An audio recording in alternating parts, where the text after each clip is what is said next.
Hey, Star Wars fans and Rule the Galaxy fans. It is Joe in the pilot seat of episode, chapter, whichever, 274 of the Rule the Galaxy podcast. I was away last week. D-Doc did a fantastic job of leading the way. I heard quite a few dirty words while I was gone, and we might have some more tonight. Somebody's getting some reverb of Joe somewhere. Did you hear that? Anyway. I was trying to retweet us, and for some reason it That is what live It's like- shows do. you move your thumb, you get a notification at the top of your screen. That's right. Yeah. Okay, well, we are here. We're going to talk Acolyte. We're going to talk Star Wars in general. We're going to talk about the show House of the Dragon that Alfie's watching. We're going to talk about Brent's terrain that he's creating right now that we're doing. And guess what? We're all here. We're all having fun. D-Doc might show up, but we are chapter 274.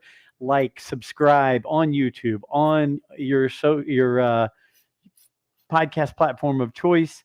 We'd love to see that. We've been getting some great comments on YouTube, and I really can't thank you enough for listening to the shows, watching the shows, and making great comments. I know that last week the main topic that came up from the show was we love when Brent and Alfie go back and forth on the show.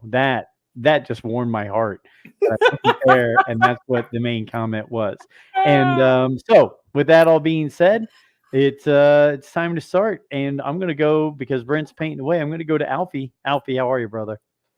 Doing good. I got a few days off this weekend, which was nice. That's new for you. Yeah, it was. And you went to a concert. Yes, we ended up going to Ohio State to see Zach Bryan. It was a great time. Had a fantastic time standing in the T-shirt line. That was like 3 hours of my day. And I believe the words "day drunk" came out in one of your texts to us. Yes. But, I took my first Uber. How about that, huh? Wow. I mean, it was a big weekend. Ubered? Yeah, we Ubered. So yes, wow. How did you feel? Did you feel comfortable?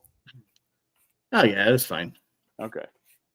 I'd had enough to drink by that point. I think I spent $100 on beer while I was there. Did you get 2 drinks then? 2 drinks? Yeah, they were like $16 a piece. It was a little pricey. Yeah. Alcohol. But it was fun. It was a good time. Alcoholic concerts will do that to you. Yeah. That's where they get their money. They got to pay Luke Bryant $250,000 just to show up. So they got to get that money back somehow. Been a while since I've been to a concert, and T-shirts were $60. I'm going to the Foo Fighters in 2 weeks, 3 weeks, and I cannot even imagine what I'm going to spend there.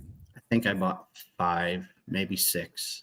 Son of a bitch, Alfie. Yeah, it hurt. Oh, Alfie.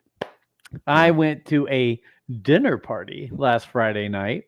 And it was very nice. Did you have to figure out a murder while you were there? We did not. The people were force feeding us alcohol, which was fantastic. And then they had a pizza oven that they bought, and we were making our own pizza pies. Making a pizza with the pepperoni.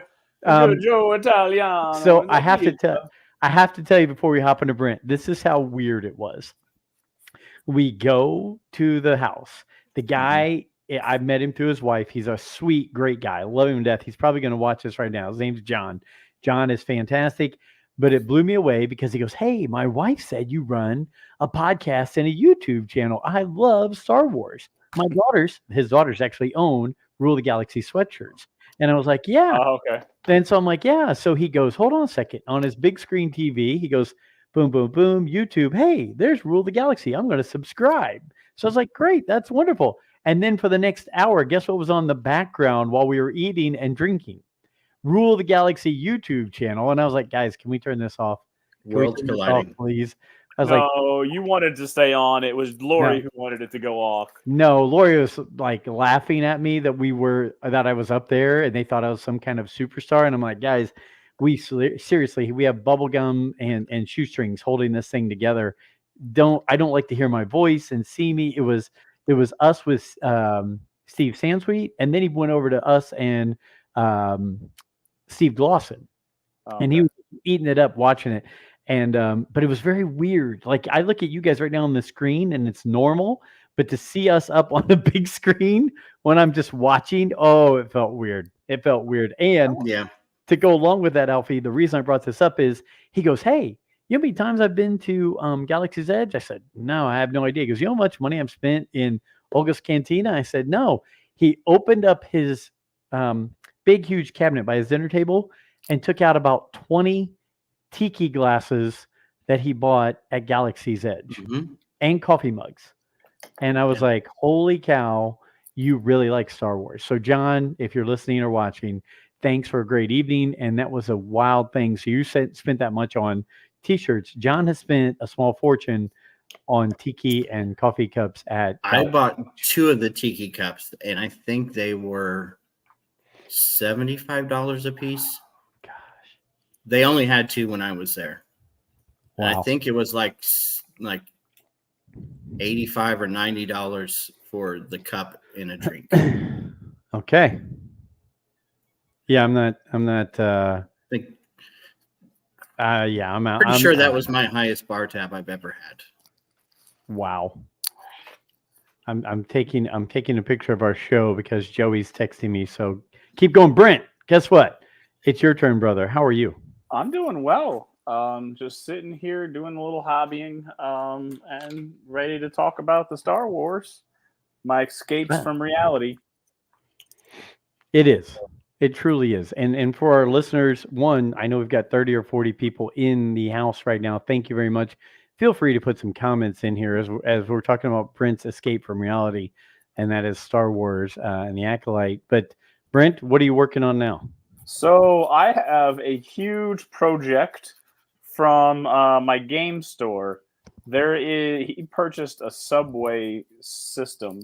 And I have just been able to jerry rig 3D printed panels. So I'm painting concrete in my concrete mix right now. So it's a pretty easy paint job. I just got to do it. So what better to do? Listen, talk, and throw some paint on some subway tiles. Cool. Hey, man, I love that you have this passion. Alfie and I have been insane since 1977 on this. You've been a fan of all this, but man, to see you take off and be involved with a league, building your own podcast, it just blows me away how much this has become part of you. And it was all from a simple seeing Rise of Skywalker and a simple conversation that this all happened. So I love it, seeing all this happiness brought into your life. Yeah. I mean, it's fun. Like when you say happiness, the game gets a little bit on the the frustrating side because Sure. It's like fun stress, right? So when it gets into a tight, tense game, it's the fun stress. So this part of it, I didn't realize how creative and/or how much of the art bug would hit me. But yeah, my YouTube channels are full of people painting. That's awesome. And all the like. So using my wife's makeup brush that she gave me. That is fantastic. We are going to have a guest showing up here in a minute. Mr. D-Doc just sent us a message heading down to the computer. So good to see D-Doc. Hey, while we're sitting here, before we start talking Star Wars, classic Seriously, D-Doc. It is classic D-Doc. What do you guys think? Should we just let's all turn on our TVs next to us and let's do a play-by-play of the presidential debate while we're doing this? What do you think? Sounds like a plan. Oh my God. It'll be entertaining. Oh man. It would. You know what? You don't know how many fans we would have afterwards. How many we got right now? 30 some? Probably down to about 58 are watching right now. We'll probably down to about 10 if we do that. So hey, look who's here. Jim from ECPC TV. I always love saying that. Jim, we miss you, buddy. I hope you're doing well, and hopefully we'll talk to you again here soon before the craziness of ICCC. Right? Yeah. October 3rd, and so far he's released like three characters. Well, they are, I guess, three guests. Yeah. 3 guests. We got Ayla Sakura, We got the guy who played. He's the understudy to Anthony Daniels in C-3PO, but he also played Zero in Mandalorian, and I think a couple other things.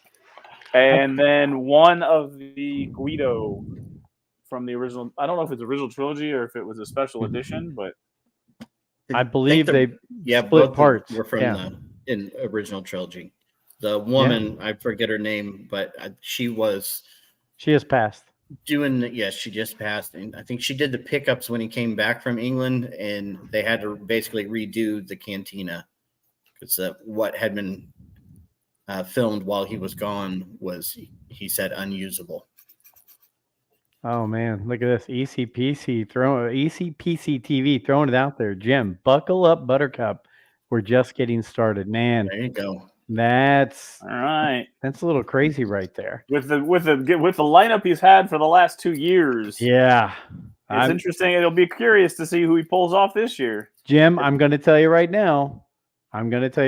People who want to be there, Nika Futterman wants to be there. So you need to make sure that Michael is talking to Nika Futterman. She, I think, would jump in. There's a casino nearby in Nashville. And she would play poker and be a great guest for you guys. Guys, how cool was it, before we start talking about other stuff, how cool was it that we had the Nika Futterman announcement, and then a few days late, just recently, I was talking to Mark Newbold of Star Wars Insider and StarWars.com and Fantha Tracks and Making Tracks, just one of the best Star Wars guys out there. And I got to tell him that Kelly Knox and Clayton Sandell, that they announced the Phantom Menace book on our show. Yeah. I mean, how fun. We're just having fun. This is just awesome stuff. We're not even the trying. Tip of the spear when it comes to Star Wars news. Groundbreaking, just groundbreaking rule of the galaxy. You never know what's going to come out of a rule galaxy. You are correct. Jim, if you want, text Michael right now and see if he'll do a surprise announcement of anybody live on our show. We'll do the announcement, and we'll have it posted out tomorrow. I think he's on somewhere. I think I saw somewhere that he's on with somebody, which I'm guessing. I think he's with Hyperspace Heroes. Hyperspace Heroes. Oh, they're going live. Yeah. They're live right now. I don't know if they're live or not, but I think he is recording with Hyperspace Heroes, because they had not Brown Leader, but Scruffy, I think, was in the picture with them. Okay. Well, cool. I love that Hyperspace Heroes and others found Alfie in an ICCC posting where he was just walking through looking at his phone. That was great. So, yeah. Hey, can I tell you a non-Star Wars story that just blew me away last weekend? Go for it. Okay. I was being very facetious. So you guys know I'm a big Cubs fan. I mean, like I grew up. Ryan Sandberg was my player, my idol growing up, because the Cubs stunk most of the time, and Ryan was one of the only things you could just cheer for. So my son got it set up to where we got to go up to the Ryan Sandberg game that was this weekend at Wrigley, where they put the statue up of him at Wrigley Field. It was fantastic. The Cubs, the present team is terrible again, and so the game wasn't that fun. But the whole Wrigleyville is incredible.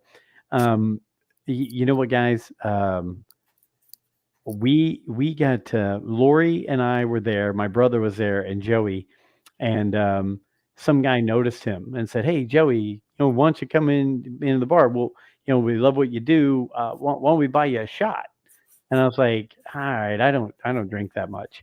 I really don't drink at all." So the guy says, "No, come in. I'm the general manager of this bar. Would love to have you come in and see what we're all about." So we go in. About 2 hours later, and about 7 Vegas bombs later, we're still there. I do like a good Vegas bomb. You know what's even Is better? that Red Bull? Is that Red Bull and vodka, or Red Bull and what is? It's some other stuff, but depends on if you have it a shot or a drink. So but basically, that. So the Vegas bombs are good, but they're really good when you've got 4 or 5 of you drinking them for free for a few hours. It was a rough next day.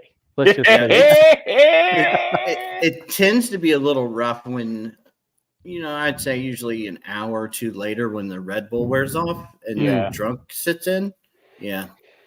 That's a rough Yeah. one. Yeah. So a little peek into the Joe world, and yeah, I'm sure Joey and Lori and my brother Nick don't want everybody to know that. But you know what? I just couldn't believe that here I was going, I don't think I've drank this much in probably 4 or 5 years. And not in this short of a time frame. But I was trying to be hospitable, and the gentleman was being very nice. So hey, You only live once. that's right. Yeah, that's right. So, yeah, little sneak peek into the Molinaro life. So, yeah, but what's going on in the Star Wars world besides Acolyte for you guys? Anything at Oh, all? big news today. Hit me with it, Alfie. It was just announced today that the GameCube Classic Bounty Hunter, the Jango Fett game, is being remastered and re-released on all major platforms. Really? Yes. So I don't know anything about that game, but since you said it, there is another game that just got recently released on multiple platforms. We talked about it, I don't know, it feels like 2 years Hunters? ago. Yeah, Hunters. Mm-hmm. I downloaded it and I've yet to open it. I've played 3 or 4 times. Playing it on my phone, it's interesting because it's like an auto shoot, so you don't have to have any skill to shoot. But you can play as a Wookiee who bashes and is a straight up melee. There's different types of classes. It's fun. It's not something that's going to be like my sole source of gaming. It's a first-person shooter. I'm guessing I don't play enough games, but I think Overwatch has that same kind of setup. Mm-hmm. There's a game like that, so you're on a team that gets randomly made. They have announcers like you're in like a video, like you're playing in a sport. It's fun, but it's not something that's gonna like take up a lot of my time. It's if I'm completely bored, I'll play for a couple rounds. Okay. I'm sure Joey will want the Bounty Hunter game because that's right up his alley. Yeah, Jango Fett game. Are you kidding me?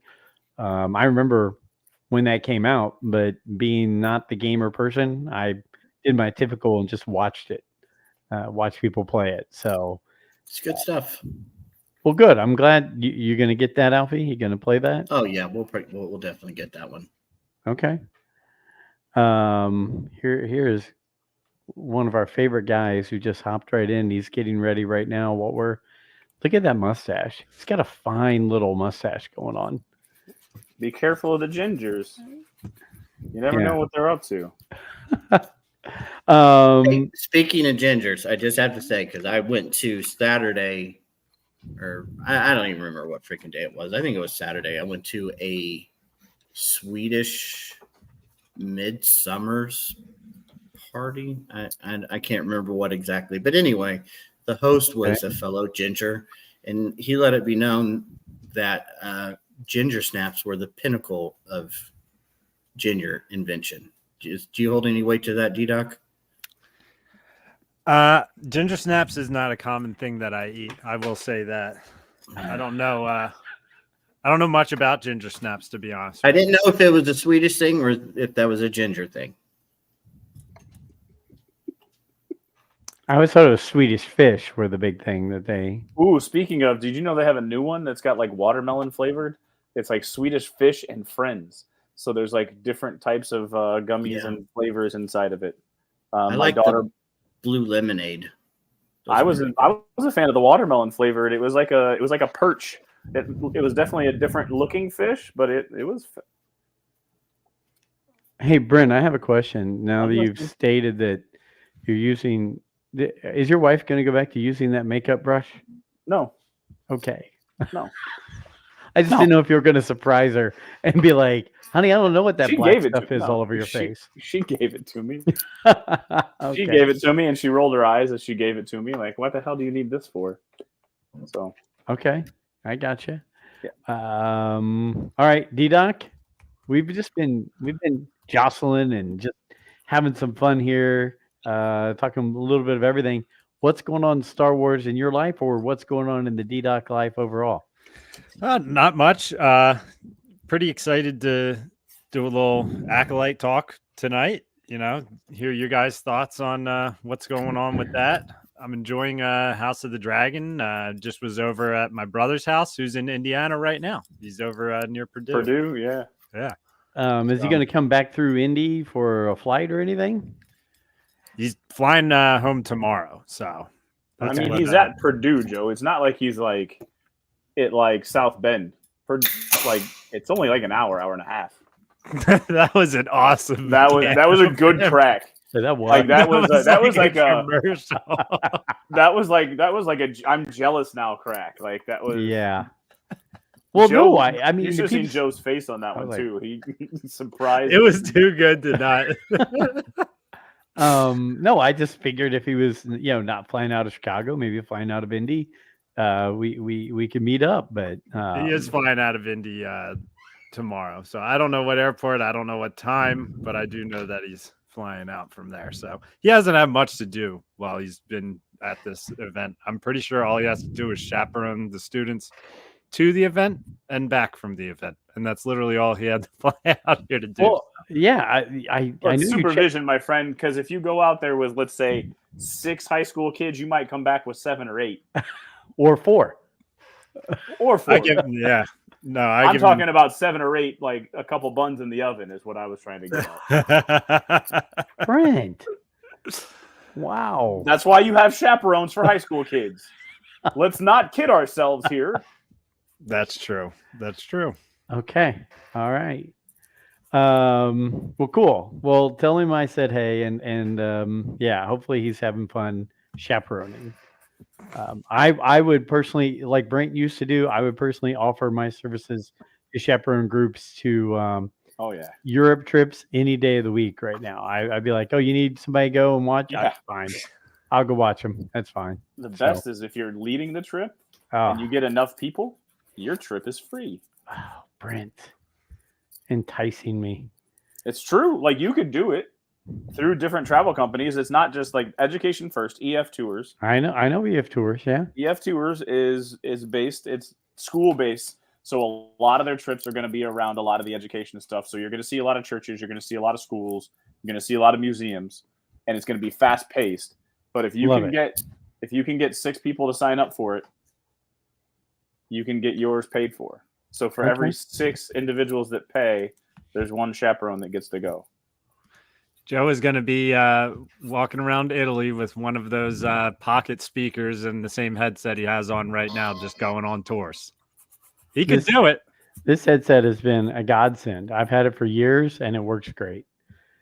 Hey, D-Duck, you mentioned House of the Dragon. Alfie also, before the show, mentioned House of the Dragon. So, guys, give us some insight. It's not an After Dark show, but what are some of your thoughts from the initial? Let's start off with it. I was going to finish with it. But... Oh, okay. Well, hey, set it off. Alfie, did you watch the full 2? Yeah, I watched both of them yesterday and today. Pretty satisfied. You don't want to know what I think. We do. That's what we want. So good, so good. Like I said in our text, it to me was almost unwatchable. It is so good because it makes the Acolyte look like absolute dog shit. I'm sorry. I'm not sugarcoating it anymore. It looks terrible compared to this. Oh gosh. Not just the look visually, but the pacing, the acting, the sets, the visuals, the music, the casting, everything just is so much better. I said to my wife after the episode on Sunday, I was like, I'm about to start looking forward to Sundays like I did in the Game of Thrones days again with this. Like, because Sunday during peak Game of Thrones was incredible. Just waiting to see what was going to happen. And I feel like this season is about to be a banger. That first episode, if you go back and rewatch it, like the first 20 minutes, I think there's very little dialogue, but an immense amount of story is told with so little dialogue. So much emotion, such great acting. That whole scene with Rhaenyra and the Dragon Queen, and there's no dialogue. There doesn't need to be. And it tells so much more than what these episodes of The Acolyte are trying to do with this just wonky dialogue. There was a little twin situation in the last episode of And was House that of the not done Dragon. amazingly? It was done really well. So well. Oh yeah. The twins were good. I enjoyed that. I did not expect that to happen. Here's what gets me is House of the Dragon has, from what I've read online, and this is from the research I've done. If I'm wrong, tell me I'm wrong before I say it. But House of the Dragon's budget is about $20 million more than The Acolyte. House of the Dragon also makes 10 episodes that are 1 hour long each. So you do the math, you're getting 10 hours of House of the Dragon for a $20 million more budget. And every episode looks amazing. The acting is amazing. I mean, it's not like you don't have, some big names in this show either. People are making big names for themselves now since as well. So, they're showing what you can do with that amount of money. That's why I just don't know where the money's going for the Disney shows. And that's not even to talk about plot or anything like that. It's just about what it looks like visually. So it's tough to watch the two of them at the same time, knowing they cost the same amount of money. And it's just like you see two totally different products. But Yeah, that's also been a that complaint. opening shot over the wall, looking out into the north.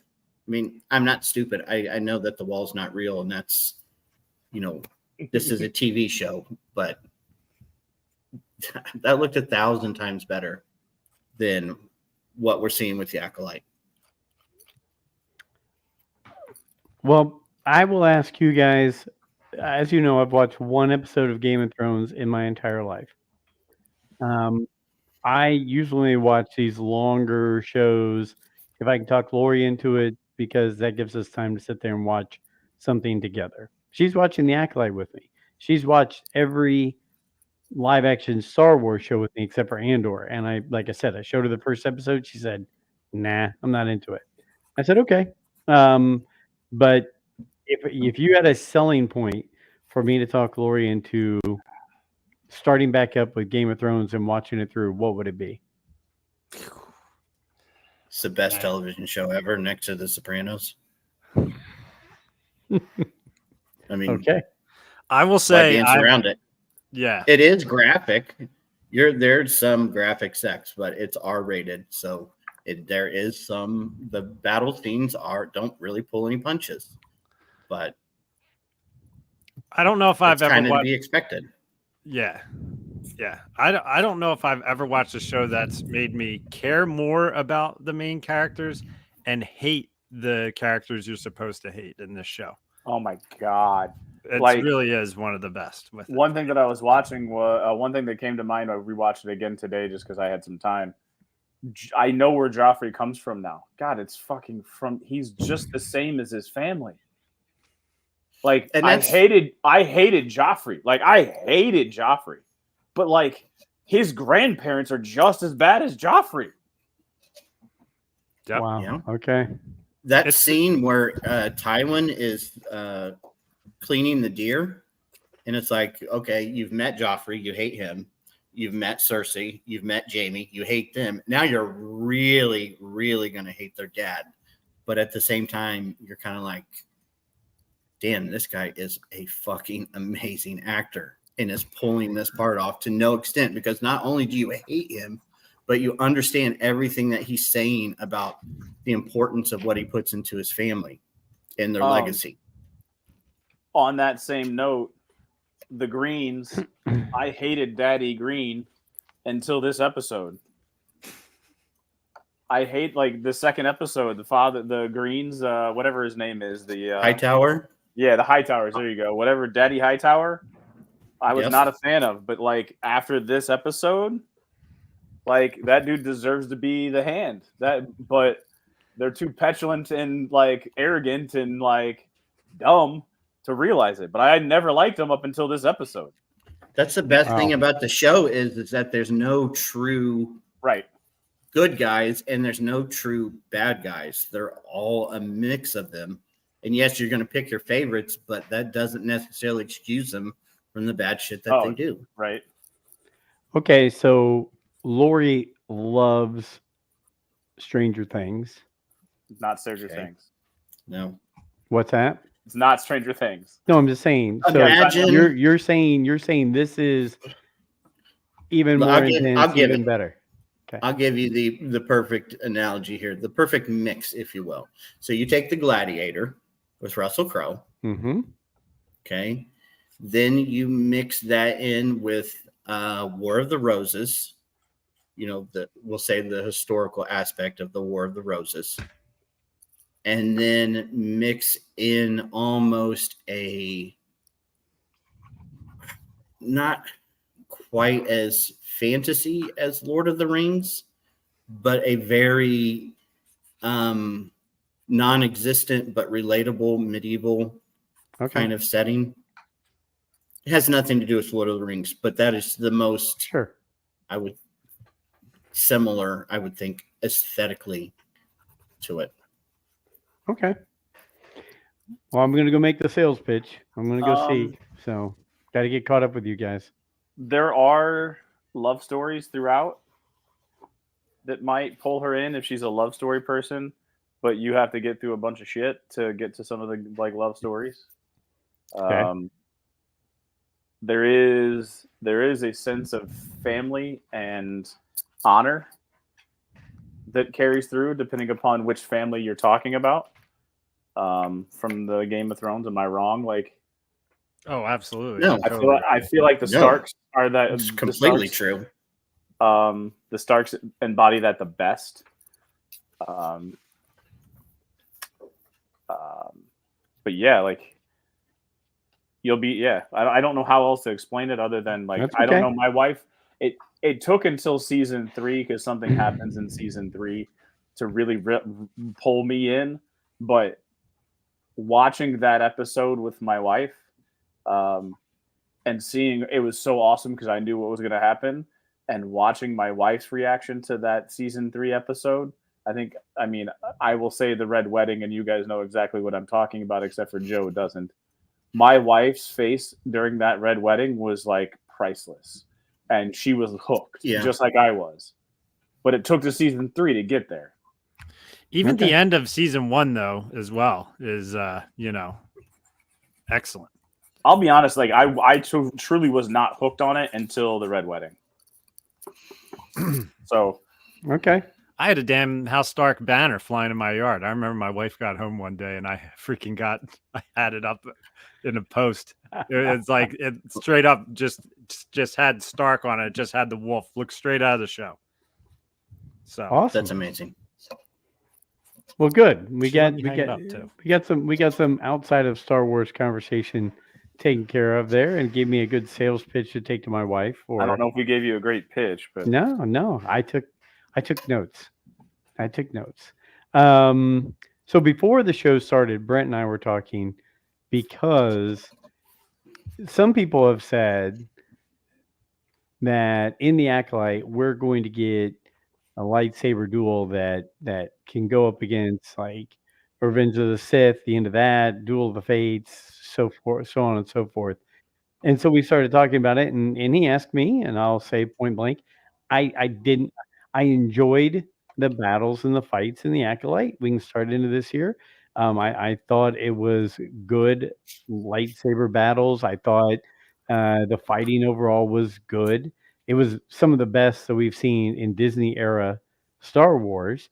But I still will put, and maybe it's the importance, or maybe it's the characters, as Brent said before we got on the show. But I would still have, the Duel of the Fates, the Rise, the Revenge of the Sith, ending battle, and the end of Return of the Jedi as my top 3 lightsaber battles in Star Wars. So one, we could talk about our top lightsaber battles if we want before we start into this. But personally, I thought this was a decent fight and battle across the show. I liked that there was that much action, that much lightsaber action in general. But it still didn't hit. Maybe it will later. When we get through all 8 episodes, maybe I'll look back and go, okay, the importance of that really stands out and takes it up a notch. But that's just my 2 cents on it. Alfie, D-Doc, or Brent, anybody want to follow up on any of that? Alfie and D-Doc, what are your top 3 lightsaber battles? I'm looking at Alfie. I'm really kind of waiting to hear what Alfie says.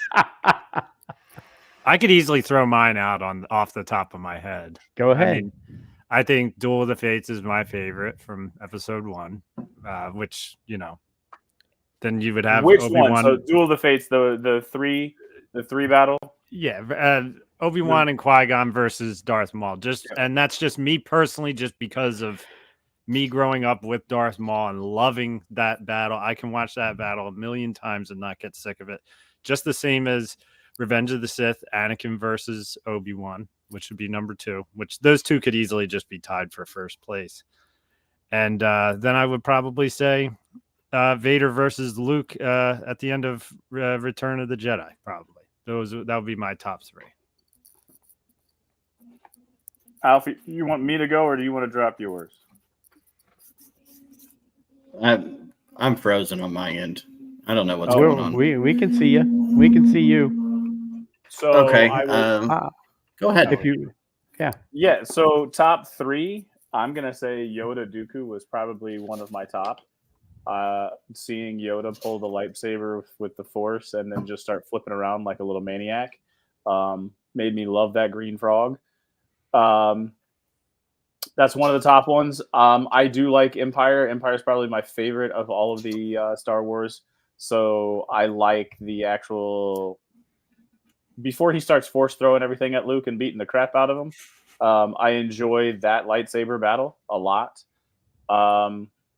And third, like I'd probably the Phantom Menace. That or just the sheer number of lightsabers in the Geonosian Attack of the Clones.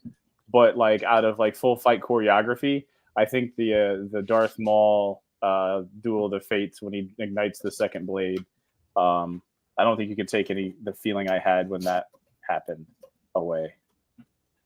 So yeah, those are probably my 3. there we go. Hyperspace Heroes chiming in. We just posted their 3. Obi-Wan, Maul, and Rebels. Yoda, Dooku in Episode 2. Luke and Vader in Empire. There we go. Alfie. Obviously my favorite is going to be Anakin and Obi-Wan, but I really like Anakin versus Count Dooku too. That's a really clean lightsaber battle. This got some really sick at the beginning of 3. Yeah. Yes. Especially the block into the slide and cuts his hands off, catches the lightsabers in the air. That's pretty slick. I'll always go with Luke and Vader at the end of Return of the Jedi. I know it doesn't have the moves as everything else, but it has the emotions. And third, I know it's kind of cheesy, and especially with the history behind it when you look into why it's that way, but I like Palpatine versus the Jedi Council in Revenge of the Sith. And maybe more influenced by reading the book than it is visually, but I really like that sequence. You like the jump spin? I do like that. With the Sith yell or thunder or what it was called that threw them all in a daze. Yeah, I like that. How was that, D-Doc? It's kind of something like that. So get some mucus in your throat and send it up. So across the board, though, why I'm sure we probably all enjoyed the Acolyte action because it was a lot of action. I don't think it ran up against any of these. Would you guys agree? I mean, again, maybe down the line we get deeper into this, we'll see it, but I don't know. I really liked it the first time, but watching it a second time, and I get that the Jedi are way out of their league on this. I get that story-wise. I get what you're trying to show. But like at one point, there's 3 or 4 out of the 5 who are just standing there, like spinning their lightsabers without moving. Like they have no clue what it is they're doing at all. And I get that, what you're trying to portray story-wise, but to me, it just looked a little silly. Here's a dumb question I have as we're talking about this right now. If the Jedi have no thoughts of the Sith existing or any of this stuff going on, how do they even know what they're training for combat with? If they're like, are they even training for lightsaber on lightsaber They're combat? training for defensive battle, right? I mean, that's what their whole training is, being defensive. And wasn't your I look at it kind of. Yeah, you know what? I'm going to log off and log back on. Okay. Yeah, your mentions, he doesn't fight in any technique that we've right. That's we understand, and I think you're right. I mean, that's a great question because we just think, well, man, they're prepping themselves to go against bad guys with lightsabers, but in their minds, there aren't any bad guys with lightsabers. They're the only ones with lightsabers. So and anyone who's going to fight them is going to be scared of their lightsabers. Correct. So they just have to ignite it and not really have to do much because it's going to do the work for itself. It's going to scare them. So, yeah, I would agree. I think it's, it's like it's like thinking about the Revolutionary War, right? The Americans going up against the British. Well, the only thing they knew to do was to line up like the British do. First row kneels, second row stands up. 1, 2, 3, take aim, fire. And it wasn't until the Americans and the Indians and the French said, hey, we're going to go kind of in this vigilante warfare, right? Like this jungle warfare against the British, where tides really turned a little bit on that. So I think looking at that, they're the British, the Jedi, right? They're the structured, formatted, these are the moves and the things we've been able to do. And the Sith or the stranger is fighting that whole different way that they don't know how to deal with or how to react to.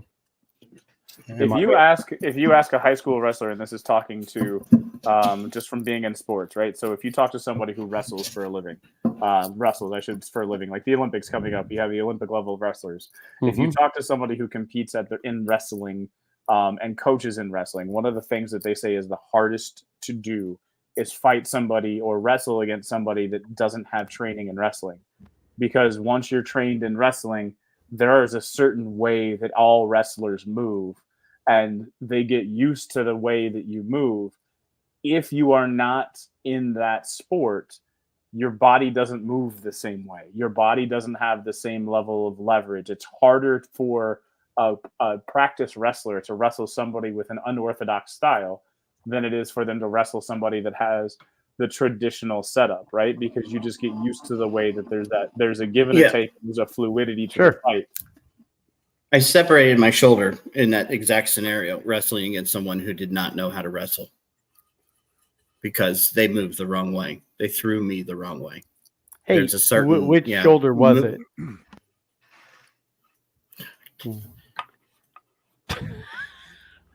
Alfie's.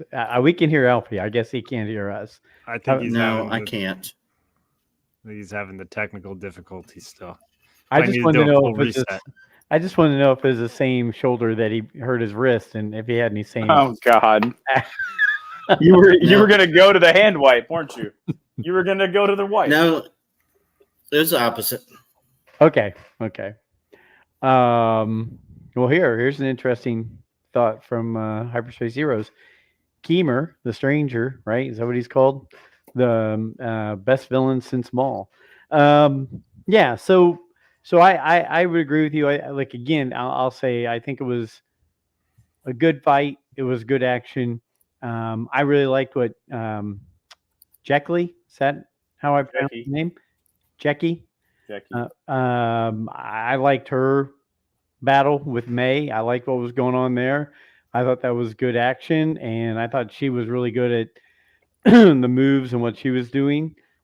I'm not sensing Saul is the best lightsaber battler. Like he's been involved and he hasn't died against May and he hasn't died against Keemer, but man, I just feel like he's either pulling punches or he's not finishing the job or something like that. So for him being the only one of those four left from the problem that happened at the beginning of the show, I gotta feel like something's going on. Either he's really a lot better defensively than we think, or again, he's pulling punches and trying to figure out something more from these people.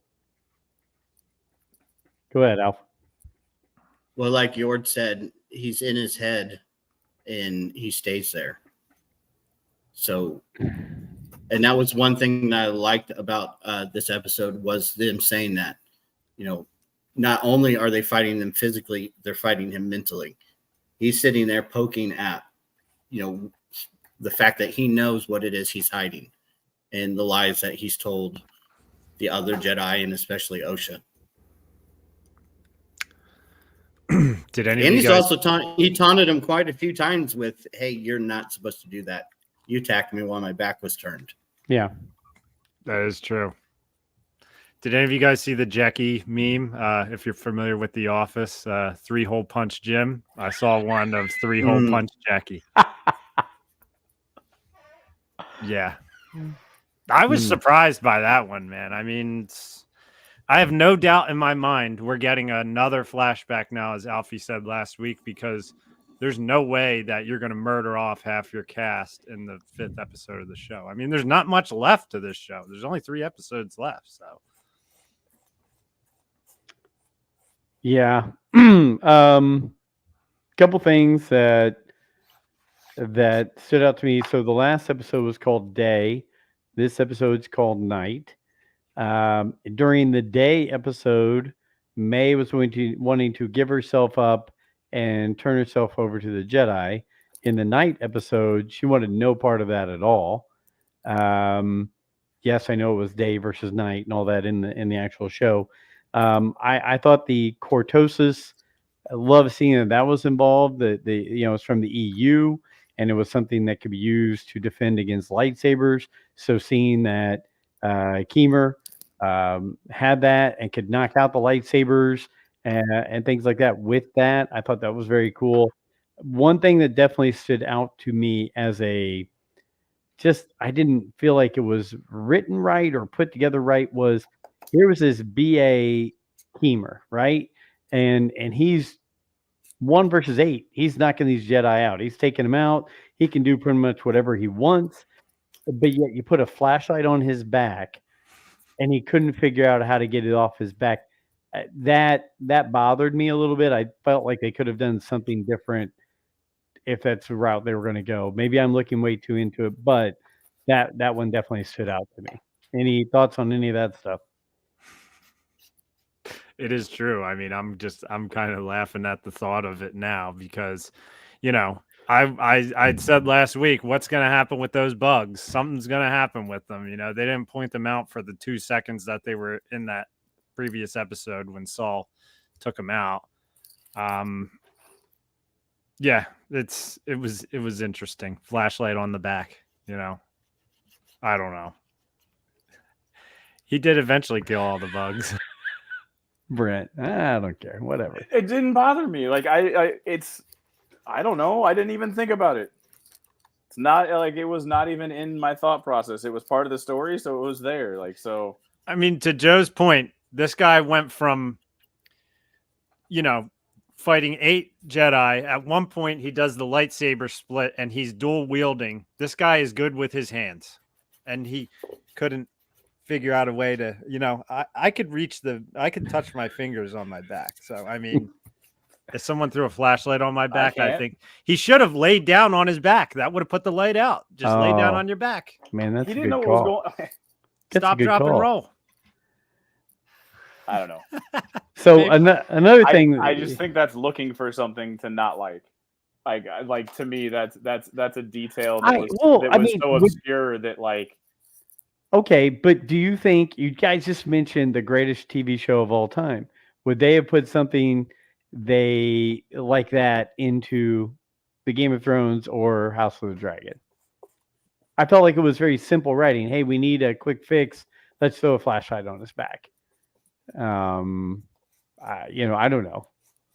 I mean, they did have a dragon come in and breathe fire all over a bunch of crabmen, which was just simple writing because you knew that was going to happen. D-Doc, right? Yeah, they did. Yeah. Season 1, like The thing is, sometimes simple works for the plot, and sometimes it's, I don't know. I did the whole time the fight was going on, when OSHA finally convinced Yord to go back, which that was just a total waste of time. I don't know why Yord bought into the whole, we just got to go, OSHA. We just got to go. It's like, because he was told by his boss. Well, it's true. Good and soldiers follow orders. That's true. And it stays true to Yord's character because he follows rules. He follows the rules. And when he saw but he went back. He was fighting, he doesn't follow rules. Why waste all that time following the rules to then not follow the rules? They're going to kill everybody. He killed everybody anyway. Well, I will say, I thought that was a cool scene, him getting his neck snapped. Have we seen a neck snap in Star Wars like that? Vader and the little kid. Kenobi series. This is true. Force pinched his neck shut. Yep. Okay. So what are we thinking about how this is laid out? Like, I really thought going into this week that at some point in time the actual Sith, the one pulling the strings over Keemer, will be revealed, but I don't know. Maybe that's wishful thinking. See, I thought it was going to be Mother Coral, because I don't think we saw her dead in the scene when all the witches were dead, right? But that was just my thought on it, and that's why May was still involved, and that was her her daughter who wanted to follow her rules and the covenant and the witches. But so Alfie, you think this Sith who's over Keemer is going to be revealed by the end of episode 8? Yeah, the director pretty much said that as a fact. The show has, she specifically said the show has 2 Sith. And to clear up, I missed everything. My internet sucks and I don't know why. Sorry about that. But after the episode, they said Chimere is a Sith Lord. Even though he says in the episode, you might call me a Sith. Afterwards, in the interview that came out, that revealed, that he was it and all that, and he finally got to talk about it, he refers to himself as a Sith Lord. So he's not the Sith apprentice. You're saying he's a Sith Lord. That's his exact words. Okay. Are we getting too? Vader was an apprentice, and they called him Lord Vader. Called him Lord Vader. Okay. Are we getting too into the weeds with just like we talked about, what is a Jedi? Are we getting too into the weeds with what all of these roles are? No, because if you call yourself a Sith, then you are from a lineage. I'm not necessarily the Sith, like the Lord, Master, Apprentice. Possibly. But we know May right now is... That's the basis of the show. May is not a Sith. She is an acolyte. Correct? I don't even know if she was an acolyte, because she said she didn't want to do it anymore. But as I said, I don't think she fully turned. Is he going to take her back? I don't know. She was going to talk to her sister because she thought she could convince her sister. And I feel like that her loyalty was to her sister, not to the Sith. She tried to turn her sister to be part of her so they could restart their covenant and be sisters again. And OSHA disagreed with that and wanted to turn her into the Jedi. So then she fought back against that. So she's still kind of in this limbo in my mind as to what is her real motivation and what is she really trying to accomplish. Is there a connection between day and night with her mood swings? During the day, she's a good person. During the night, she turns evil, almost like werewolf style, like full moon. Like, I don't know. It's like, because it is really night and day the way she was during the day and then compared to the night. And now I'm thinking about it, she did a lot of the killing at nighttime. And then when she was meeting with Chimere in that shop, it was during the day and she was all happy-go-lucky. You know, it's like, I don't know. It's she has like huge mood swings that just don't make sense. And I mean, I want to think that I'm hoping that it pays off, the mood swings, and it's just not random. There's got to be something to it. But I don't know. It is a little confusing. I'm just trying to think. Master Indara, was it day or night when she killed her? Yeah. That was daytime. That was daytime, actually. And Torben? That was during the day, if I remember correctly. It was kind of in the house in the street, so you couldn't really tell. Okay. I thought that one was nighttime because that's when they cornered her out in the streets, and that's when Jord was looking. Nighttime the first time. When Saul was the fighting second them. time. When Saul fought her, it was night. Yeah. Mm-hmm. But that wasn't They when she waited killed till Torben. night for her to return. All right. Maybe my random BS theory is wrong, actually. No. I mean, look, there's a reason why it's called day and called night. I think it's just a duality thing. They're trying to show that there's a duality. I don't know if she turns, because I don't think that she's turning good or turning bad. I think she's just trying. She was trying to talk to her sister, and she wanted to turn her sister to be on her side, and she found out she couldn't. And she was on her way leaving Kelnaka's lair to go talk to her sister, and Jeki stops her, and Jeki starts a fight with her. No. She was leaving his hut to escape the master, or her master. When she learned he was here, she was gone. Right. So she's leaving the hut. About. Sure, she was leaving the hut. Maybe the intention not to beat her sister, but she was leaving the hut. As she was fleeing, she runs into Jeki. Jeki starts a fight with her. Because Jeki was trying to capture her. She was trying to arrest her. Yeah. Right. Which is what she wanted. Which is what Jeki 2 wanted? minutes ago. When you say she said? It's what May wanted 2 minutes ago. She was going to to turn herself into the Jedi. To talk to her. So I think the whole point was to talk to her sister. She wants to turn herself in to talk to her sister. When Jeki comes in and confronts her, she starts a fight with her. Because her master's there and she's trying to escape him. Because she knows he's there. Right. To kill He'll probably everyone, kill her. Including her. Right.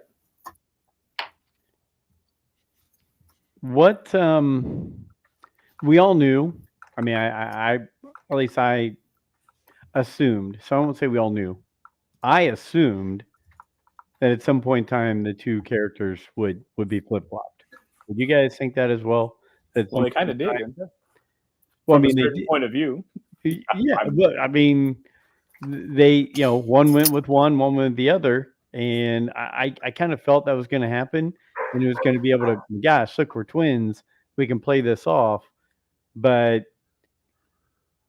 do we think that Keemer at the end knew that wasn't May because of the tattoo and all that, and the hair, the lack of tattoo on her head? She has a tattoo on her head. So I mean, and Soul, do we think he knows already that this isn't her? Did he look at her reluctantly and get up and say, "Let's see where this goes"? Because Basil, D-Doc's favorite character, he knows something's amiss, but I don't know. Basil's played a pretty big role. Go ahead, Al. I tried very hard today to find a very clear picture. Disney Plus sucks ass in the fact that they don't let you take screenshots or do any recording. You do a screen recording. So I spent longer than I wanted to try to find a picture of May cutting her hair. And the best that I could find, it almost looks like the tattoo is gone. But then in the next scene, when she's talking to Saul, You can clearly see it on her forehead. So he has to know.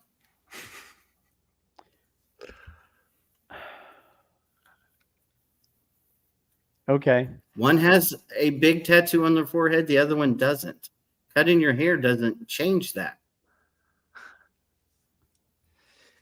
Yeah, I mean, maybe if Harry Potter just got a different haircut, no one would have noticed the lightning bolt on his forehead, Hey, you leave Harry Potter out of this. Damn it. Love Harry. I don't know, Brent. I would like your points of views on these kind of things. Are we overthinking it by thinking that Saul and Keemer should know that these are not the right twins? Oh, Keemer knew right away. Sorry to take Brent's thunder, but he knew right away. Okay.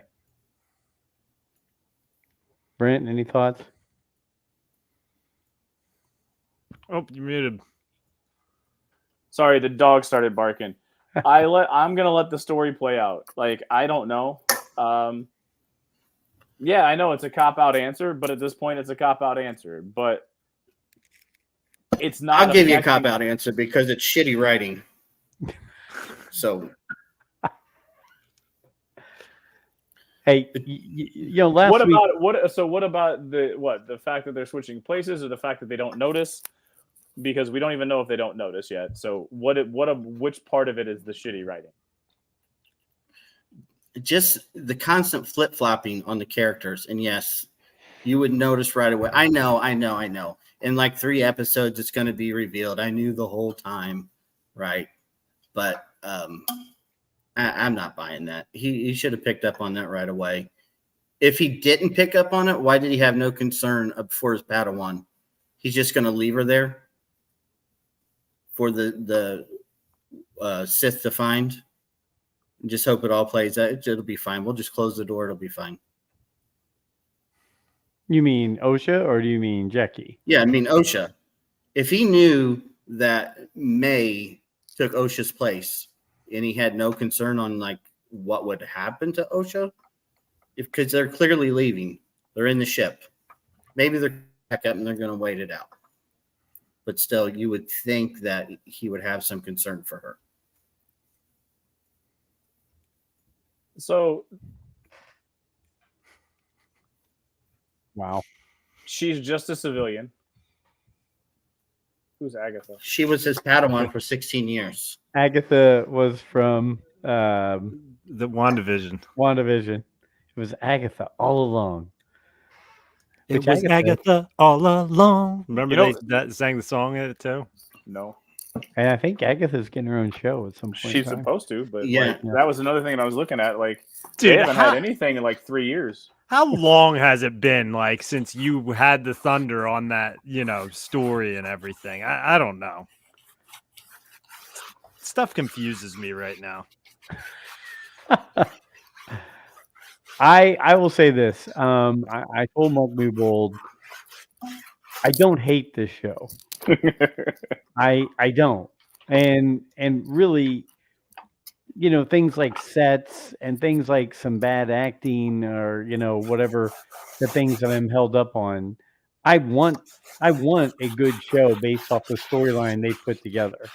Now that almost all the Jedi who were even involved or knew anything about this are gone, I kind of want to see where this ends up now. I do. I mean, are Osha and May going to team up together? Are they going to flip? Or is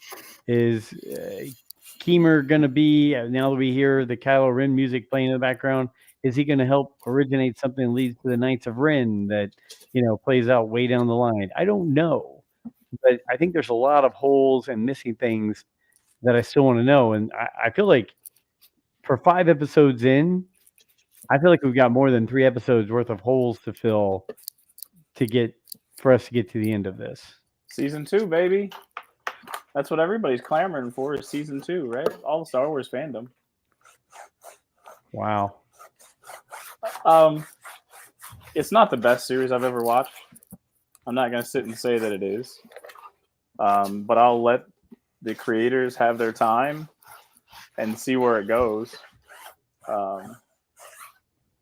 I don't know if Saul noticed. I don't know. I still think that there's something to do with the two of them, the two sisters, that they're going to. I don't know. Maybe I've split positions. I don't know. They're still obviously unknown with those two. So I don't know. Is it going to lead to Darth? Is it going to lead to Plagueis and Darth Tenebus? And I don't know. I kind of don't want it to. Please don't. Just stay away from it. You want to make your own story, make your own story. Stay away from that. That does not need to be involved in any of this at all. Stay away. If you want They're this to be the like nobody's business. If you want this to be the story as to why the Knights of Ren exist, be my guest. There you go. I don't even know. I think that's just like a lot of this is just coming from fans wishful thinking about there being something bigger. And I don't know if there is something bigger. Brent, for the first time in a long time, I might sit here and disagree and say, you know what? This might be Leslie Headland's idea that she got passed by with Favreau and Filoni and those guys and said, hey, this is my story. I just want to put it in this time frame. Let's go. Because besides I'd be on board with you until they started using the word Sith. I mean, the only reason why they use the word Sith is because that's what the Star Wars world uses for the good and the bad or the duality. It doesn't have to. There's plenty of other words. We just talked about the Knights of Ren. They talked about rogue splinter groups of Jedi. There's always dark side users that aren't quite Sith. Using the word Sith indicates the lineage from the Sith. Yeah, I mean, they could have easily had a conversation where he just said, you know, you choose to use the Force in your way that you do, and I choose to use it in mine, essentially. You know, I don't like you can have that conversation where you don't need to say, you might call me a Sith. Although there's a lot of stuff I really did like about this episode. You know, It's easy to pick stuff apart without a doubt, but how do you pronounce his name? Is it Chimere or Chimere or Chimere? I loved one thing they did accomplish was they created a unique fighting style that was cool to watch on the show. They put some time in on the lightsaber fighting, and don't get me wrong, you know, there was a lot of Jedi who died some embarrassing deaths out there, but I thought the way he moved, how quick he was, I thought it was really cool. And his helmet was interesting. And as you guys were saying, all the stuff with him shorting out everybody's lightsabers and everything, that was pretty cool too. So there was a lot of cool stuff in it. If this is the battle that rivals Duel of the Fates, I mean, I don't know. I don't know why they would even put that out there, like before the show. That's like a crazy thing to say before putting out a show. You're setting yourself up, but there was a lot that I did enjoy about this episode. Pretty damn good lightsaber battle. Yeah, it was a good battle. I did enjoy it. 30 minutes it's a 30-minute show, so it was about 15 minutes of the show all involved in the battle. Mm-hmm. Like, I mean, I was hoping Yord would make it past episode 5, but Yord Horde. R.I.P. Maybe he just has a really strong neck and it just cracked his neck. Oh, I love doing that. Jackie died with piercing, right? So we know that they get stabbed. Jackie's going to become the Darksider because that's what keeps them alive is the dark side force. I like this from Hyperspace Heroes. Soul and Kima are related, and Soul becomes the acolyte because the best way to kill a Jedi without a weapon is to turn them to the dark side. Well, didn't Kima say to Soul, like, don't you recognize me or something like that? Yeah, there was a lot of that. There's been a lot of side-eye comments to Soul or from Soul. There's a lot of hidden in those. I think we're going to find out a lot more about Soul in the last 3 episodes. They met face to face in the apothecary. He talked to him and faked him out completely. It seemed like he was almost talking about like stuff from the past when he was talking to him about, like maybe he was at the witches' coven the night that all the crap went down. Maybe. Maybe. Maybe like in episode 3, you can see a hooded figure in the background in the hallway.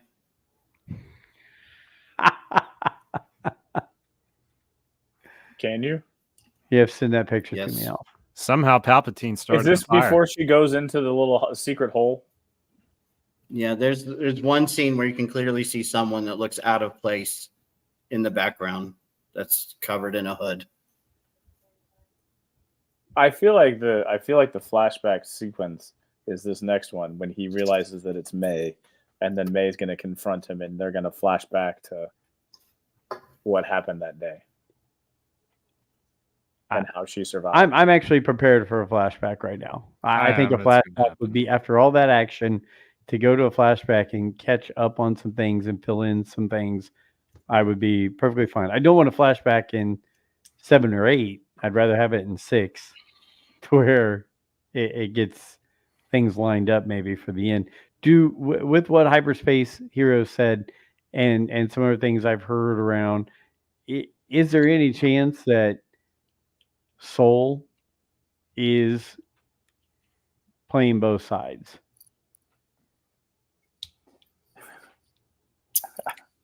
That he's hiding right in the cover of the Jedi, but It would be cool. It would be a twist. It would be something that would be worth, but I also don't trust the writing to be that way. This is something that people have said. It is in that CW world, and that is not the way a CW show. This is a pretty straightforward take on things. So while I would like the Soul and Kimir and having Soul turn, that is a very, very creative way of doing it, because then you would also have no Sith, or like, I don't know how you would explain it to green bald green lady, how Saul disappears, or Ki-Adi-Mundi, but at the same time, that's one way to have them say that, hey, the Sith don't exist. It's just that he walks away and then they just trained in secret. Well, if I'm not mistaken, the only person he said Sith to was Soul, correct? Correct. The only one, yeah, because everyone else so Jord Horde and Osha had already left, and he had just killed somebody else. Alfie, you look I think like he just killed Jackie. Yeah. I think they'll blame everything that happens on this planet on Kelnaka, and that was why they did the long pausing shot on his broken lightsaber. Oh, gosh darn it! Why? Because they're going to hide whatever happened. They're trying to keep this. My people need love too, Alfie. I'm not saying they don't. I'm just saying he'd be the easiest explanation because he did it before. Yeah, well, so you probably have some other knowledge, or like, I don't know exactly what he did before, but you're right. Like, we don't know what happened. I'm waiting till that flashback to be able to pass that judgment. But yes, I can see where you're coming from based upon the flashback and the information that I have seen.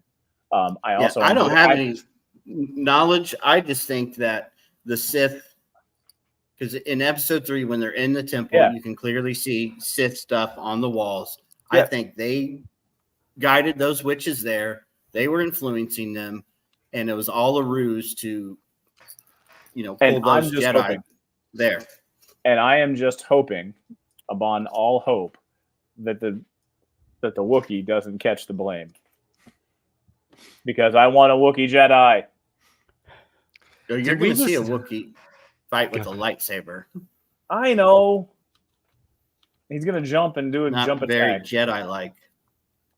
Did we discuss that he was wearing a robe in one of the episodes? And then he was naked when he was killed? Yes. I mean, it's been discussed. He's naked. He's naked. And Chewbacca is naked. Full Sasquatch. I saw a cartoon on Instagram of Han Solo meeting Chewie's family, and they open the door and all of them are wearing clothes, and Han looks at Chewie and is just like, "You mean you've been naked this whole time, Chewie?" Oh shoot! Well, Donald Duck doesn't wear pants. I mean, come Pluto on. is a dog and Goofy's a dog. One of them stands upright, the other one acts like a dog. Oh gosh, what other points have we not hit on How this? does a group of Jedi continue to lose a tracker? And how do they get lost in Because the he's woods? a mole. He's a naked mole rat. He's a naked mole rat. Haven't you watched Kim Possible? I'm just saying, That's a how good do they reference, lose the Brent. tracker? Oh, hyperspace heroes bringing the heat. What do you say? Oh God, I hope Maybe not. Vernesta is the big bad, so it encourages everyone to have to go and buy and read all the High Republic books. Who's Vernesta? The Green The Lady, Green Lady. the I have replacement for big Yoda. I have Vernesta. The Green At- Lady's the replacement for Yoda. I thought it was Anastasia or something like that. Started with an A. No, they're just. I'm saying they could have easily just put Yoda in the place of where she is right now, but Oh, I mean, They it is little green frogs. What is it? Something Kiss is the one that was supposed to replace Yoda. Azar. Something I Kiss. think Azar Kiss. Yeah. Hey, Something- actual I don't book? know, man. I Hey, gave did them you guys- a one did- shot. And they, did you guys see that the rumors? I know there's all kinds of rumors. Abeloth coming into yes, about the Ahsoka. casting calls that went out. A Yeah. replacement for Balon, a woman for the mother, and then some unnamed villain. Yeah. I could Interesting. see that. I could see that too. Do you Wow. smell what the basil is cooking? It's amazing. It's amazing. D-Duck, okay, I see which one you're using there. Okay. That makes sense because last time I was just clicking the full screen. That's why I went to that. I see right there. Yeah, Next I do. time, I'll be using that. And share screen. Yeah. We're getting better. And you guys, honestly, you guys should start a Game of Thrones podcast. Brent, you should move all your guys over to the Legion podcast over here. And just that way it's already set up. We just all funnel it together. And then I can be the show producer behind, do all the presentations. So If somebody knew how to edit, we should do a reaction series to Game of Thrones with you watching it for the first time. I know would be we know incredible. how to edit. I've got iMovie. I can edit anything we want. I'm telling you that the Red Wedding is the only one that I think you need to get the full reaction shot to. Well, as you guys have said, I've watched the first episode, which you guys have all said. You got to make it through the first episode. Everybody, once you make it through the first episode, it goes crazy bonkers from there. So I don't know. Watching Tyrion The first time I episode? watched it, that's the only one I've ever watched. first time I watched it, watching Tyrion walk out of the brothel, I just was it was a little bit too much for me. Dude, Okay. they made Chimere's arms jacked too. Yeah. They Like, made or he made? He is all muscle. Like, is that? I mean, I'm not knocking the dude who's playing him, but that's got to be some CGI work in there, right? Like, they are like crazy. No, man, he got jacked up like the Marvel characters did, man. He went into workout mode, got himself cut. Gotta look good for these things. Him and Yord, man. Yord Horde. It didn't work out for Yord because he got his neck snapped in 2 seconds. It was a rough Glorious. ending for Yord. Glorious.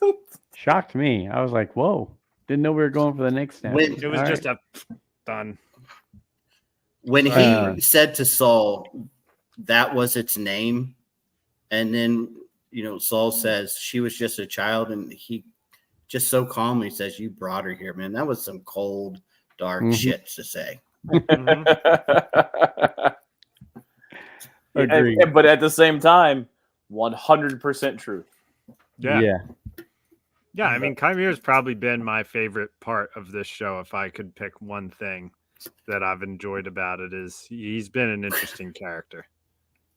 Whoever wrote this character, and especially the dialogue why in God's name haven't you written everything else? Well, they're each written by different people, if I'm not mistaken. Like the next, it's a writing team, though, right? Like, I mean, just like anything these days, there's a writer's room. it's like us. We have a team here. We all do the show prep, the editing. Oh yeah, we're all prepped. Our Plo Koon lookalike was one of the first ones to go down too. I saw that right away. He just went down right away. Well, that's why he's not Plo Koon. Because they kill him off. Yeah, we need Plo to survive so he can bring Ahsoka to the crew. Gosh, I'm so freaking tired. I'm sorry, guys. I'm yawning right in front of you. I apologize. So while this was like there was epic battle, it's an epic battle. And so everyone was saying that this guy was the Sith, and you could see it coming. I was hoping that the bugs would actually eat him, and they said when they said there's 2 Sith in there, I was hoping that another Sith would this one would die, and there would be another one. There was a hope there. I still think it's a pretty decent. This was a decent episode of this show. I would agree with you, and that's how I'm wording it. I said it last week. I'll say it again this week.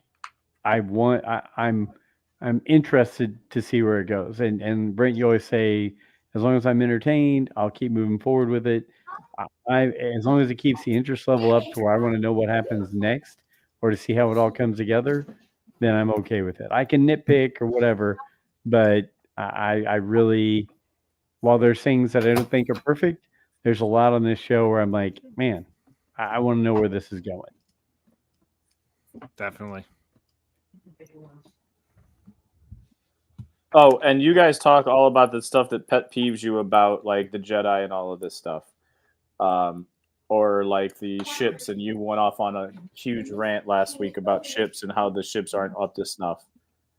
There are 2 things that irritate me about new modern Star Wars. One is flashlight lightsabers. They might work in a damn video game, but they don't need to be in my damn show. No, I hate the overuse of the OSL, and I hate flashlight lightsabers. Oh, using it to see where you're going. Yes. Okay. Yes. I thought you were saying they look like flashlights. Did it. I know Calcast did it. But I don't want them in my shows. Say no to flashlight lightsabers. Well, Yord was the one who just used the shit out of the flashlight lightsaber. Even if it was semi-light out, Yord was using that as a flashlight. He was. Every time you saw him, he had it up there. Alfie dropped again some technical glitches. While he's gone, I'll just say, look, 3 episodes left. I'm interested to see where it goes. I'm not going to crap on this show. There's little nitpicky things, but I do want it to be as good as what you guys talk about with these other shows you watch. But look, that's not the world we live in. We got what's in front of us. Right. Star Wars is Star Wars. We have to decide if we're going to keep on following it and liking it, or if we're not. So, I mean, I'm gonna keep watching it. It's enough. Like I love the story. I've said it 100 times. I was actually talking to one of the guys that plays the game who listens to us, and we were talking about it with another player. And I was like, I'm gonna say this because I say it on my podcast. And the guy was like, yeah, you like the story. So I still like the story. I still am intrigued. Yes, is it basically the Parent Trap? Sure. I mean, essentially, that's where we're at right now. Is it's the Parent Trap. Are you laughing at hearing me in the background because Alfie's trying his damnedest to be on? Yeah. I don't know if he knows he's on. Hi, Alfie. Hello. There he is. All right, let's close up shop. Let's go. Let's swing it around. We got to all go watch the highlights from the presidential debate. Come on, man. Like that's something. Who said something stupid and who fell asleep and all that kind of stuff. I mean, they both said something stupid, didn't they? I don't know. I haven't watched a minute of it. New Lego set announced. I had to share this on Which here. one? Oh, Ooh, C3PO? C-3PO? C3PO buildable character. I hate the eyes. I don't know any better way they could have done it. I think the eyes look a little too bulgy. Well, me. they have to because there's no like. I guess you have like the little like the small pips that you could put in from like the Darth Maul pictures, but other than that, you don't have. I'd probably rather have a solid circle with a sticker on it compared to this, but it's a nice looking figure, and I mean, people are hoping that it scales up with that $99 R2 that Alfie recently got. I don't know if Alfie's built that yet, but yeah, $150 comes with a 3PO minifigure, and I think it's a pretty good looking figure. Looks good. I like it. So yeah, I just wanted to share that before we wrap things up here. Okay. So you don't know the scale of that C-3PO? I don't know the height of it yet. And also shout out to Falcon Bricks. It's my favorite Lego site to follow. They have everything before it comes out, essentially. I mean, just like a lot of other Lego pages do, but they just do a damn good job at it. This one comes out August 1st, 2024. Yeah, I don't see a height on it. And the Dark Millennium Falcon official photos have been released. Have you guys seen that? Mm-hmm. Looks great. No, I just seen the Darth Jar Jar. All Yeah, that seems to make people happy with the Darth Jar Jar. Yeah, that show is going to just be a lot of fun. Absolutely. Here's that. Fantastic. Yeah, and then you have Darth Rev, I think that name is. I think he's going to be one of the main characters of this movie. Like a bad guy. He's the one that's doing all of the changing. I think he starts off as a good guy and then gets caught up in the bad guy side. I know that I know that he's a new character. There you see Darth Jar Jar, Dark Ray. You've got Beach Luke. So it looks like Luke decided to. Oh, they got Vader. They got the white Vader. Yeah, Jedi Vader. Yeah. Yep. They are going to pull in some of the what if. Yep. And you have Bounty Hunter C-3PO.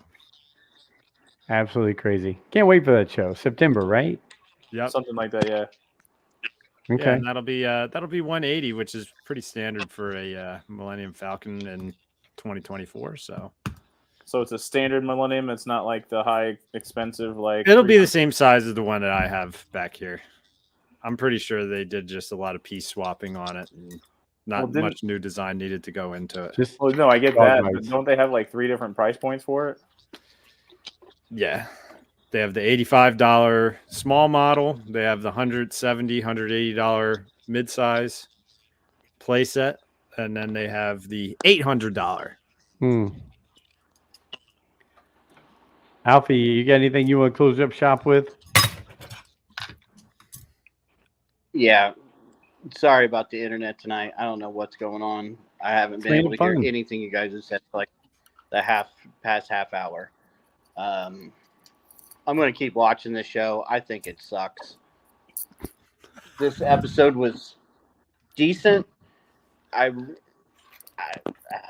lightsaber fight was good. I like the Sith guy. I still feel like this show is, especially this episode, it's like, you know, your wife gives you the credit card bill, you find out you spent $2,000 at Lululemon or something, and you know she shows you the goods to distract you a little bit. The next thing you know, you can't remember what it was you were mad about, and I don't know. I'll keep watching it. It's Star Wars, but I think it's. So in case you guys didn't, because he broke up during that. So basically what Alfie's saying, because I didn't hear it, so I want to make sure everybody heard it. I've heard him use the analogy before. He's like, this show, he's not a big fan of it. He'll keep watching it, and it's like Star Wars. It's like when you're having a fight with your wife, but she goes and puts on those $3,000, $300 Lululemon pants, and you look at her and you're like, what the hell am I mad at you about? Because now I'm looking at these Lululemon and the way that you look in these Lululemons. So that's what he's talking about. He's like, every now and then I get those Lululemons put out in front of me with lightsaber battles and the Sith floating down, and that's where I'm coming from. So, Joe, is that the first time you've heard that one? Yeah. Okay. Yeah. So that's where Alfie's coming from. He broke up a little bit, but I wanted to make sure I gave it its due because it's definitely worth hearing. You got it. Well, Well, Did I give it a good explanation? Because you heard it last week also. Yeah, it was the perfect explanation, and it is true. It is a very good analogy by Alfie. I gotta say, it's kind of definitely my feelings towards this show as well. But well, like Joe said, it's like you got to just see what's going to happen. You know, every week with this show, I'm just sitting there wondering what's going to happen this week in it. So, it's not lighting my Star Wars world on fire, but this episode this week was my favorite so far. Maybe I'm simple to please because, lightsaber fights, death, all that shit, but whatever. Does that look like concrete? It does. It does. Okay. So that's the idea for that. And then because I've got a dirtied up Boba Fett train, the tracks are getting weathered up a little bit. And do you have that stairwell, Brent? Yeah, the stairwells are behind me right now because they're on the table. Stairwells. Oh no, here's I put some paint on the inside of but I gotta clean it up. So like it's got like a yellow rail on the outside. No, it looks good. But Hagrid, this says 9 3/4. No, like there's a lot of that. There's a lot of. I put it out on Reddit and got some likes. So on Reddit, one person was like, "Mr. Anderson," because of the Matrix episode that happens in the subway. Somebody asked me if I was going to have any Ninja Turtles come out of the sewers. Wow, that's pretty cool. There's somebody else was like Max Payne vibes. I never played Max Payne, but it was like when I had it set up because I put the whole picture up. So yeah, like it's getting there. This is kind of the fun stuff. I've gotten most of it painted. Now I'm just doing some of the weathering techniques.